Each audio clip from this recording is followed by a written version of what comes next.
जय श्री राम भक्तों, कैसे हैं आप सब भक्तों। आज है मंगलवार।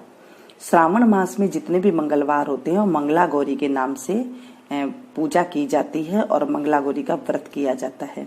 हर सुहागिन स्त्री को ये व्रत करना चाहिए। इससे सुहाग की लंबी आयु होती है और घर में पुत्र पुत्रादि की प्राप्ति होती है।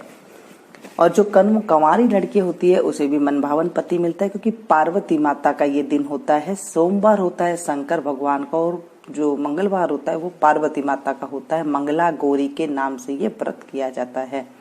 व्रत की विधि मैंने आपको बता दी थी। आज हम कथा का स्मरण करेंगे।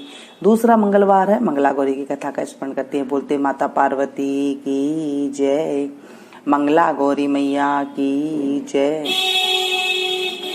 बहुत पुरानी बात है। एक गांव था, उसमें सेठ सेठानी रहा करते थे। सेठ सेठानी को पैसे की बात की कोई भी कमी नहीं थी। घर में सारे सुख साधन थे, लेकिन एक चीज की कमी थी कि उनके कोई संतान नहीं थी। इस चीज से वे बहुत दुखी रहते थे। एक दिन उन्होंने पंडितों को बुलाकर पूछा कि हमारे ऐसे क्या दोष है जिससे हमें संतान नहीं है। पंडित ने सारी कुंडली वगैरह देखी और उसके बाद बताया कि आपको मंगलवार का व्रत करना है, जिससे आपको संतान प्राप्ति होगी। सेठ सेठानी मंगलवार का व्रत किया करते थे और काफी महीने हो गए व्रत करते करते। तो माता पार्वती ने प्रसन्न हो गई और उन्हें सपने में आकर बोला कि मैं तुम्हारे व्रत से प्रसन्न हूँ और मैं तुम्हें आशीर्वाद देती हूँ कि तुम्हारे एक पुत्र रत्न की प्राप्ति होगी। और इसके लिए तुम्हें एक ऐसा आम का वृक्ष ढूंढना पड़ेगा जिसके नीचे गणेश जी बैठे हुए हैं, और उस आम के वृक्ष से एक फल तोड़ करके अपनी पत्नी को खिला देना, जिससे तुम्हारे पुत्र रत्न की प्राप्ति होगी। शेर सेठानी बहुत खुश थे। उन्होंने खूब ढूंढा आम का पेड़, लेकिन आम का पेड़ कहीं दिखाई नहीं दे रहा था। एक दिन आम का पेड़ उन्हें ऐसा ढूंढ ही लिया जिसके नीचे गणेश जी भगवान बैठे हुए थे। अब आम बहुत ऊंचे थे तो सेठ ने नीचे से पत्थर मारना शुरू किया। जब पत्थर मारा तो ऊपर से आम तो उतर गया, लेकिन वो पत्थर जाकर के गणेश जी के ऊपर लग गया। गणेश जी ने उन्हें श्राप दिया कि तुम्हें माता पार्वती की वजह से एक पुत्र रत्न की प्राप्ति तो होगी, लेकिन वो 16 वर्ष की आयु से ज्यादा नहीं जीवेगा। सेठ को बड़ी दुखी हुआ। वो घर में आया और चुपचाप फल अपनी पत्नी को दे दिया, लेकिन ये वाली बात उसने किसी को भी नहीं बताई, गणेश जी की श्राप वाली बात। अब लड़का जब बड़ा हो गया उसे पढ़ाई लिखाई कराने लगा और सेठ अपनी दुकान में अपनी दुकान के साथ ही जो है उसमें काम कराने, व्यापार काम करने लगे। और गणेश जी ने श्राप दिया कि तेरा बेटा जब 16 साल की आयु का हो जाएगा तो उसे सांप डस जाएगा। तो इस श्राप से मुक्ति के लिए वो अंदर ही अंदर दिमाग में बातें रखता था कि मैं कैसे इसका उपाय करूं जिससे ये मेरा बेटा जो है जीवित रह जाए। एक बार व्यापार के जब काम के लिए बाहर गए हुए थे तो उन्होंने पेड़ के नीचे खाना खा रहे थे। तभी 2 लड़कियां आई और वो कपड़े धोने के लिए बहुत संपन्न घर की लग रही थी, अच्छे घर की लग रही थी। और उनके मुस्कान करती हुई, वो हंसी खिलखिलाती हुई बातें कर रही थी, कपड़ा धोती हुई बोल रही थी। 2 लड़की थी, उनका नाम था कमला और एक का नाम था मंगला। कमला ने मंगला को बोला कि मंगला, मेरा मंगलवार का व्रत करते हुए 16 व्रत हो गए हैं। अब मुझे उद्यापन करना है। अगले मंगलवार को मेरा उद्यापन हो जाएगा, तू भी व्रत कर लेना। तुझे भी जो है मनभावन पति, व्रत करने से मनभावन पति मिलता है, अगले साल से तू भी रख लेना। मंगला ने कहा ठीक है, रख लूंगी। कमला और मंगला की बातें वो दोनों बाप बेटे सुन रहे थे। तो सेठ जी ने सोचा कि ये जो लड़की है मंगला गौरी का व्रत कर रही है, ये मेरे बेटे को जो है अच्छी लंबी आयु दे सकती है, क्योंकि मंगला गौरी व्रत करने वाली लड़की का अमर सुहाग का आशीर्वाद होता है। वो अपने सुहाग की रक्षा करती है, उसकी सुहाग की लंबी आयु होती है। सेठ जी सियाने थे, उस लड़की के पीछे पीछे चले गए और लड़की के पिता भी खूब खानदानी थे, खूब पैसे वाले थे।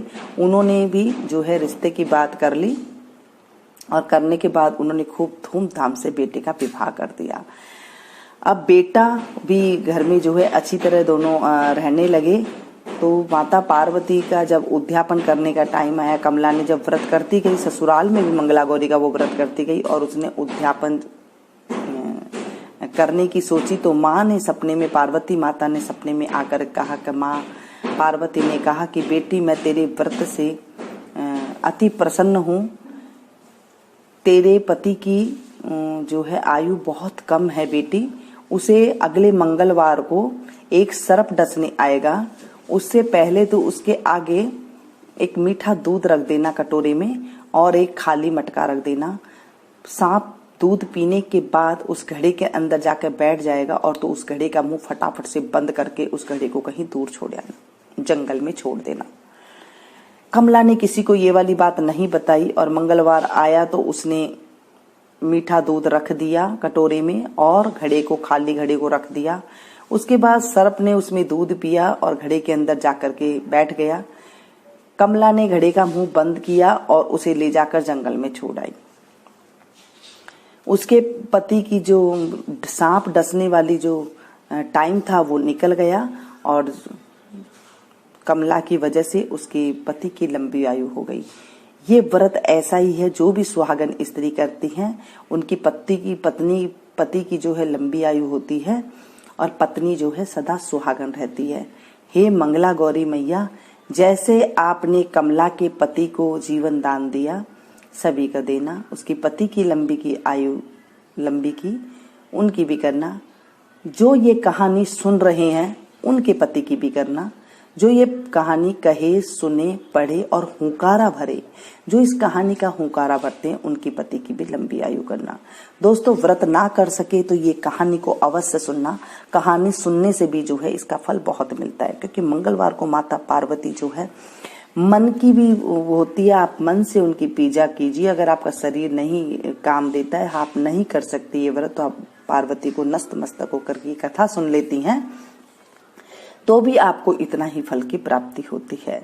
और उसके बाद माता पार्वती को हाथ जोड़े और जब उद्यापन किया तो उसने कमला ने 16 सुहागनी औरतों को बुलाया, ब्राह्मणों को बुलाया, विधि विधान के साथ पाठ पूजा की और 16 सुहागनियों को 16 तरह की सुहाग पिटारियां, जो सुहाग की सामग्री है, वो उसने दान में दी और खूब धूमधाम से मंगला गौरी का उद्यापन किया।